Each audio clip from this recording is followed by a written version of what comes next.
যারা অন্তর্বর্তীকালীন সরকার গঠিত না হতে হতে রাস্তায় বিভিন্ন যৌক্তিক দাবিতে নেমে আসছে, আমি প্রশ্ন রাখতে চাই, আপনারা এতদিন কোথায় ছিলেন? গত 16 বছর ধরে আপনি কেন ক্ষমতাকে প্রশ্ন করতে পারেননি? কেন ফেসিবাদকে প্রশ্ন করতে পারেননি? কেন রাষ্ট্র, আপনি রাস্তায় দাঁড়াতেন যখন, তখন আপনাকে বলতে হতো যে আপনি রাস্তায় আপনাকে বলতে হতো আপনি রাজনৈতিক দলের সাথে সংশ্লিষ্ট হতো না। কেন রাজনৈতিক দলের সাথে সংশ্লিষ্ট হলে কেন দাবিটি জানাতে পারতো না? আমাদের এই জায়গাটায় প্রশ্ন রাখতে হবে, আমাদের চিন্তা জগতে একটি প্রশ্ন আমাদের সবসময় রাখতে হবে। এই যে আমরা ক্ষমতাকে প্রশ্ন করা শিখেছি, সেটি ধারাবাহিকতা অব্যাহত রাখতে হবে। এটা হচ্ছে একটা ডাইমেনশন। একটা বিষয় কি, এই যে আওয়ামী লীগকে মেনে নেওয়ার যে বিষয়টি, আমাদের সব জায়গা থেকে আমরা মেনে নিয়েছিলাম হাসিনা, খুনি হাসিনা এবং যে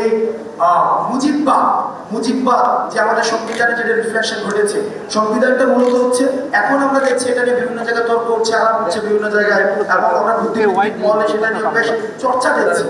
দেখেন, এই যে 72-এর যে সংবিধানটা প্রণীত হয়েছে, এই সংবিধানটা কিন্তু একটা জাতীয় সংবিধানের জায়গায় সেটা হয়ে গিয়েছিল কি আওয়ামী লীগের সংবিধান।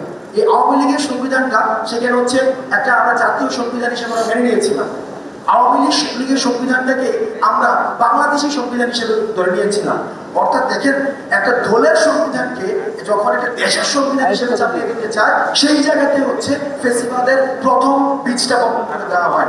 এবং আমরা জাতি হিসাবে এই যে এত বছর পরে আমাদের দ্বিতীয় স্বাধীনতার আগ পর্যন্ত কিন্তু আমরা সেই জায়গায় কখনো প্রশ্ন করতে পারিনি। আমরা এই জায়গায় দাঁড়িয়ে আমরা মনে করি, যেহেতু আমাদের এই 24-এর দায় আমাদের রয়েছে, 24-এর বিনিময় মূল্য, এই বিনিময় মূল্য আমাদের এখনো পর্যন্ত 1000-এরও অধিক শহীদ হয়েছে এবং প্রত্যক্ষ পরোক্ষভাবে লক্ষাধিক আহত হয়েছে। কিভাবে?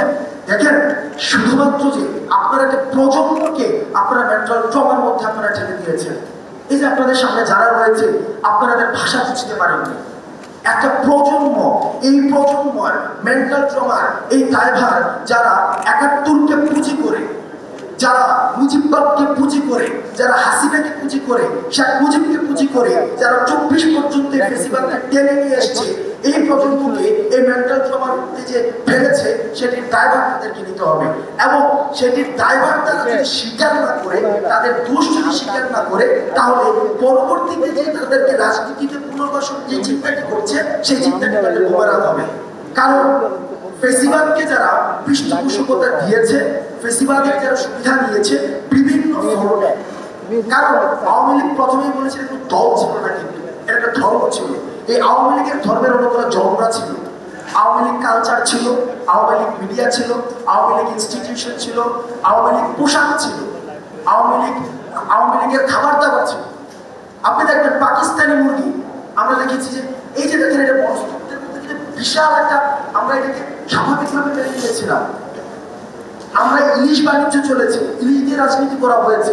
অর্থাৎ আমাদের প্রত্যেকটা টুলস, ইনস্ট্রুমেন্ট এই ফেসিজম যে মাথার মগজে যেভাবে ছেঁকে বসেছে, বেড়ে বসেছে, এটার সমুৎপাদন করতে হলে আমাদেরকে যে কাজটা করতে হবে